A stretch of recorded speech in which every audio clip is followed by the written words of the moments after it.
Hello प्यारे बच्चों, आज की कहानी का नाम है हर तरफ से होशियार रहना चाहिए। एक ज़माने की बात है, एक जंगल में एक नर्म दिल हिरन रहता था।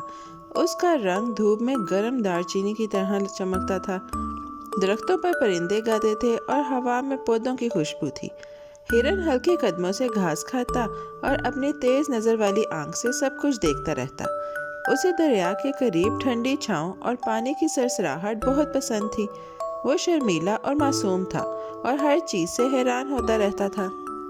एक दिन एक शिकारी जंगल के एक रास्ते से आया। उसने हिरन को घास के पास देखा।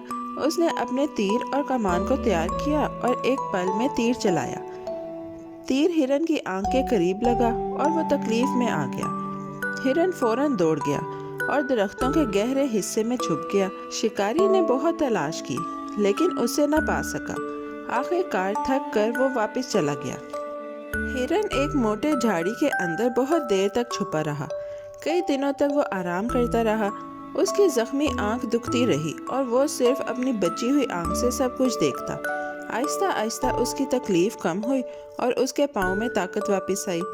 एक दिन सुबह के वक्त वो झाड़ी से बाहर निकला और दरिया की तरफ गया। पानी नरम और ठंडा लग रहा था। वो सोचा कि यहाँ वो महफूज रहेगा और कोई शिकारी उसे नहीं पा सकेगा। जमीन की तरफ से जख्मी होने की वजह से हिरन हमेशा अपनी आंख उसी तरफ रखता। वो दरख्तों और खुले मैदानों को एहतियात से देखता। उसे कभी ये ख्याल नहीं आया कि कोई पानी की तरफ से आ सकता है।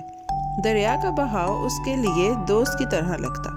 मछलियाँ छलांग लगाती और ड्रैगन फ्लाइज रक्स करती हैं। वो अपनी अंधी आंख पानी की तरफ रखकर आराम करता। कई शिकारी दिनों के दौरान दरिया की तरफ आए। वो दरख्तों और घास के करीब चलते। हर बार जब कोई शिकारी मैदान में आता, हिरन उसे अपनी रोशन आंख से देखकर फौरन छुप जाता। वो साए में दौड़कर चला जाता। शिकारी तलाश करते और पुकारते, लेकिन हिरन कहीं नहीं मिलता। बार बार शिकारी मायूस होकर वापस चले जाते। आखिरकार एक होशियार शिकारी आया और कुछ देर देखने लगा। उसने देखा कि हिरन हमेशा जमीन की तरफ अपना एक ही रुख रखता है। वो समझ गया कि एक तरफ खाली है। शिकारी ने सोचा और फिर एक छोटी लकड़ी की कश्ती के पास गया जो घास में छुपी हुई थी। वो कश्ती में बैठा और आहिस्ता आहिस्ता दरिया की तरफ चलने लगा। दरिया में बहुत खामोशी थी। ड्रैगन फ्लाइज पानी पर खेल रही थी और दिन की रोशनी पानी पर चमक रही थी। शिकारी आहिस्ता चलता ताकि आवाज़ न आए। घास सरसराती और कश्ती पत्थरों के पास से चलती रही। पानी की तरफ से वो हिरन को देख सकता था। हिरन की अंधी तरफ उसकी तरफ था और रोशन आंख जमीन देख रही थी। शिकारी ने गहरी सांस ली और करीब पहुंचने का इंतजार किया। हिरन ने कभी सोचा भी नहीं था कि कोई पानी की तरफ से आ सकता है। उसकी हिफाजत दूसरी तरफ थी।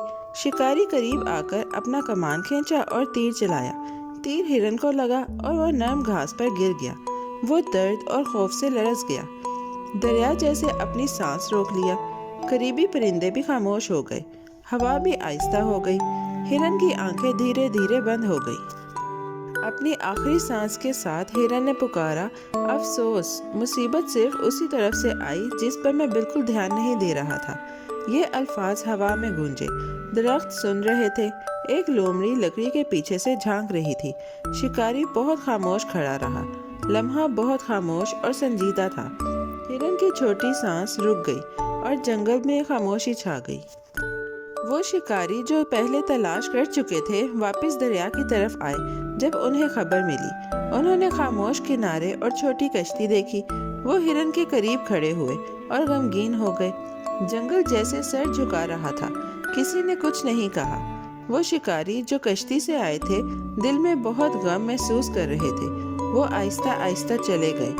दरिया अपने बहाव में उस खामोश सुबह का राज रख रहा था। सूरज धीरे धीरे डूब रहा था और लोग हिरन को याद करते थे। नन्हे फूल वहां उग आए जहां हिरन आराम कर रहा था।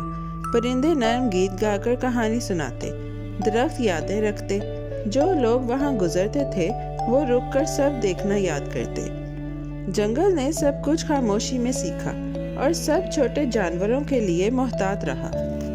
कहानी दिखाती है कि हिरनी ने हर तरफ बहुत ध्यान रखा मगर दूसरी तरफ से बेफिक्र रही। वो समझती थी कि वहाँ कभी खतरा नहीं आएगा, मगर अचानक उसी सिमत से खतरा आ गया। कहानी हिरनी के आखिरी लफ्ज़ों के साथ ख़त्म होती है जो उसकी बड़ी गलती का दुख बयान करते हैं। प्यारे बच्चों, आज की कहानी यहाँ ख़त्म होती है। बहुत जल्द हम एक नई और दिलचस्प कहानी के साथ वापस आएंगे। Bye bye. प्यारे बच्चों, कैसी लगी आपको ये कहानी? ऐसी ही मज़ेदार कहानियाँ सुनने के लिए हमारे चैनल को लाइक, सब्सक्राइब और शेयर करना मत भूलिएगा। Bye bye.